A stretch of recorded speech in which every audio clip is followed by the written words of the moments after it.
Assalamualaikum warahmatullahi wabarakatuh. Perkenalkan, nama saya Dewila Anastasia, NIM 1904509 dari Prodi Pendidikan Geografi. Di sini saya akan membuat video presentasi mengenai geografi politik dengan dosen pengampu Ibu Rahmanili. Judul video saya kali ini yaitu mengenai iklim suatu negara sebagai faktor politik. Baik, kita masuk pada materi yang akan saya bacakan pada video kali ini. Yang pertama, iklim dengan berupa tundra dan taiga. Yang kedua, iklim panas, tropis dan sabana. Yang ketiga, kekeringan akibat pertambangan dan stepa. Yang keempat, iklim yang cocok pada perkembangan politik. Yang kelima, homogenitas melawan kompleksivitas politik. Yang keenam, iklim yang serba kompleks bagi perkembangan politik. Dan yang terakhir, iklim dan kaitannya dengan perkembangan iklim. Iklim ini dapat mendorong ataupun membatasi perkembangan politik suatu negara. Iklim dapat mendorong suatu negara dalam hal yaitu jenis-jenis pangan yang dihasilkan tergantung pada iklim. Yang kedua, iklim mempengaruhi gaya hidup manusia. Yang ketiga, vitalitas manusia yang mendorong pencapaiannya secara kultural memiliki latar belakang iklim tertentu. Jadi, dapat kita simpulkan bahwa iklim itu dapat mendorong perkembangan suatu negara, yaitu mengenai jenis-jenis pangan yang dihasilkan, gaya hidup manusia di negara tersebut, serta dapat mendorong vitalitas manusia demi melakukan pencapaiannya.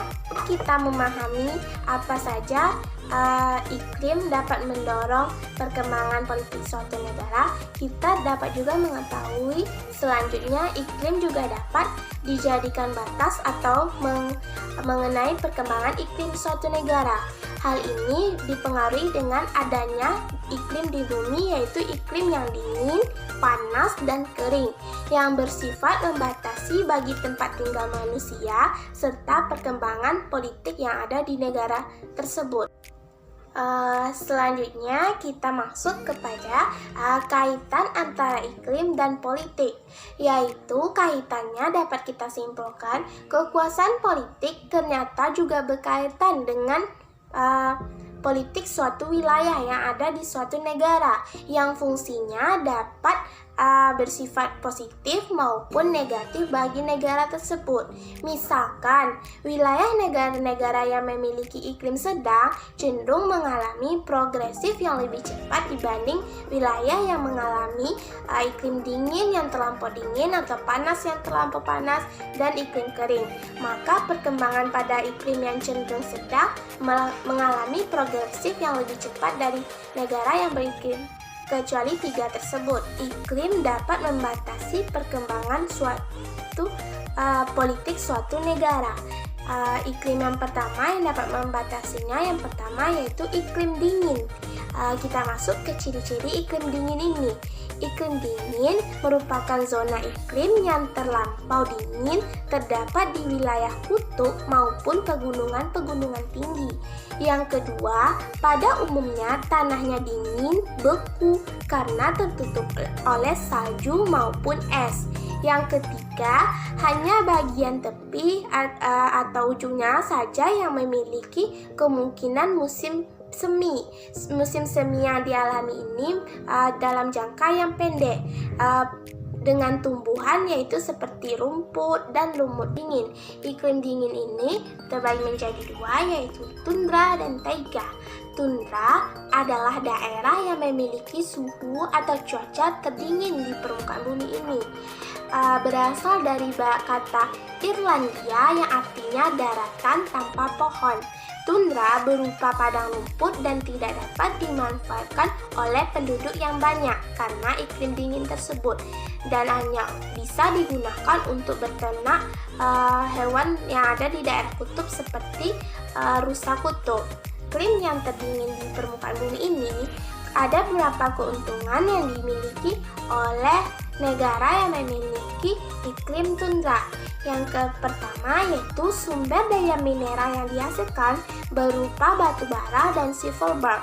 Yang kedua, biji besi juga terdapat di iklim yang tundra dan emas berada di sekitaran Alaska. Perkembangan politik di daerah tundra ini, yang beriklim tundra ini, dapat beberapa manfaat, yaitu meningkatnya kepentingan wilayah dingin sebagai tempat yang strategis untuk kepentingan militer. Hal ini dapat kita ambil contoh, yaitu pelabuhan-pelabuhan yang ada di Rusia yang makin banyak dilayari, tepatnya di Lautan Pasifik. Hal ini merupakan contoh dari perkembangan politik di suatu negara yang mengalami iklim tundra dingin. Yang kedua, yaitu taiga. Taiga adalah suhu udaranya tak begitu ekstrim dibandingkan dengan suhu tundra, sehingga wilayahnya berupa hutan-hutan, pohon-pohon yang berdaun jarum. Dengan ciri-ciri: yang pertama, musim dinginnya panjang. Yang kedua, musim semi pendek, sehingga tidak ada tumbuhan dan penduduk juga jarang di dalam iklim taiga tersebut. Taiga. Keuntungan taiga ini merupakan penghasil kayu dan bahan tambang yang dijadikan sebagai sumber ekonomi mereka. Namun di sini tidak akan tumbuh pusat-pusat negara yang penting di bidang politik, karena keuntungannya hanya ada pada berupa kayu dan tambang saja, tetapi tidak bisa dijadikan pusat atau perkembangan politiknya itu karena iklimnya terlampau dingin. Iklim panas adalah terdapat di sepanjang ekuator kawasan yang berbatasan dengan ke arah kutub. Jenis iklim tropika ini terbagi menjadi dua. Hal ini bukan terbaginya berdasarkan tinggi atau rendahnya suhu di daerah tersebut, tetapi membaginya dengan ada tidaknya musim keringnya. Bagian iklim tropika. Bagian pertama, daratan-daratan rendah tropika di dunia tidak ada musim keringnya. Ciri hujan turun sekali-kali dengan mencuci tanah, sehingga tanah itu tidak subur untuk lahan pertanian. Yang kedua, udara yang terik dan lembab dapat melemahkan tubuh manusia, sehingga manusia itu malas melakukan aktivitasnya. Selanjutnya, vitalitas dapat menurun drastis dalam melakukan kegiatan berusaha. Untuk pembagian iklim tropika dapat kita ketahui dari gambar yang telah saya sediakan di PPT. Dapat teman-teman lihat di samping saya. Kita masuk kepada iklim sabana dan stepa. Sebelum kita mengetahui apa sabana, apa itu sih sabana? Sabana adalah padang rumput yang dikelilingi oleh pohon-pohon kayu di sekitarnya. Sabana menutupi hampir seluruh wilayah di Afrika dan sebagian sisanya di Amerika Selatan dan India. Sedangkan stepa adalah daerah kering yang ada padang rumputnya dengan musim panas yang panas dan musim dingin yang dingin. Stepa terdapat di Amerika Utara dan Eropa. Jadi sabana ini adalah padang rumput yang dikelilingi oleh pohon. Kalau stepa ini daerah kering padang rumput dengan musim panas yang panas dan musim dingin yang dingin. Selanjutnya kita masuk kepada akibat dari stepa dan sabana atau iklim kering akan mempengaruhi perkembangan politik, yaitu dikarenakan iklim terlalu kering. Hal inilah yang menghambat munculnya politik modern yang ada di negara yang mengandung iklim stepa maupun sabana. Kekeringan akibat pertambangan.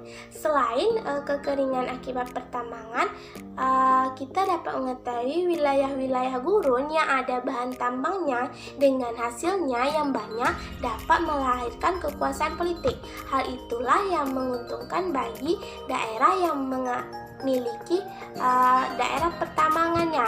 Contohnya saja Saudi Arabia yang memiliki pertambangan minyak bumi. Dari pertama itu, Saudi Arabia menjadi negara yang secara politik penting dan harus diperhitungkan sebagai negara yang berkuasa terhadap perkembangan politik yang ada di dunia ini. Iklim yang cocok bagi perkembangan politik suatu negara terbagi menjadi dua wilayahnya, yaitu wilayah yang pertama yaitu wilayah lintang tengah yang suhunya serba sejuk dan terjadi perubahan musim dan badai-badai. Kombinasi antara perubahan musim dan badai juga mengalami faktor pendorong perkembangan politik bagi negara yang berada di wilayah-wilayah tersebut. Pemusatan kekuasaan politik ada 3 lokasi di wilayah tersebut yang disebut dengan Hemid-Intermediate Climate, kecuali negara Brazil. Kedua yaitu wilayah lentang rendah dan di daratan tinggi. Contohnya, berbagai republik di benua Amerika Selatan dan Ethiopia di Afrika mengembangkan politiknya akibat posisinya berada di low latitude atau lintang rendah. Homogenitas sebagai kompleksitas politik. Homogenitas iklim menguntungkan bagi kesatuan politik nasional, tetapi sebaliknya heterogenitas dalam hal iklim dapat menetapkan disintegritas atau terjadinya tidak kesatuan politik suatu negara.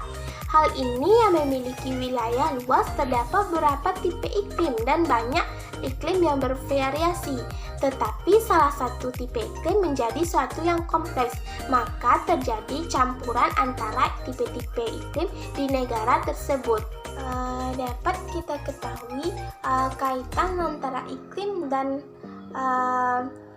perkembangan politik suatu negara. Iklim merupakan faktor terpenting dari perkembangan politik suatu negara yang ada di bumi. Berdasarkan panjangnya seluk-beluk pelaksanaannya dan suksesnya ataupun gagalnya politik suatu negara dipengaruhi oleh iklim.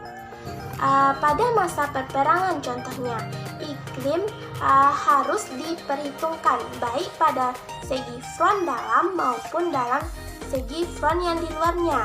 Pada bagian home front atau halaman depan front, iklim mempengaruhi kemampuan negara untuk melakukan perperangan karena hal itu ada hubungannya dengan struktur perekonomian suatu bangsa. Peperangan modern pasti membutuhkan ketersediaan, baik itu ketersediaan pangan, tekstil, militer, serta kebutuhan lainnya yang sangat dibutuhkan bagi negara untuk melakukan kegiatan militer dan lain sebagainya. Harapan iklim atau manfaat iklim pada perkembangan politik di suatu negara dapat kita ambil contoh pada peperangan dunia 1 dan 2 oleh Amerika Serikat. Negara ini beruntung karena memiliki wilayah yang luas dan iklim yang bervariasi sangat banyak, sehingga dapat memenuhi kebutuhan mereka sendiri, baik itu untuk kebutuhan pangan, militer, serta tekstil, dan yang dimakan pada saat perang. Iklim juga menjadi faktor terpenting bagi keselamatan negara Amerika tersebut dalam melaksanakan perang. Yang tersebut dapat kita ketahui bahwa pentingnya iklim bagi perkembangan politik suatu negara. Pengetahuan iklim perlu dimiliki oleh mereka yang akan merencanakan strategi maupun taktik perperangan atau dalam penguasaan politik yang ada di dunia. Baiklah, hanya itu yang dapat saya sampaikan. Saya mohon maaf apabila ada kesalahan dan terima kasih atas perhatiannya. Saya sudahi dengan wassalamualaikum warahmatullahi wabarakatuh.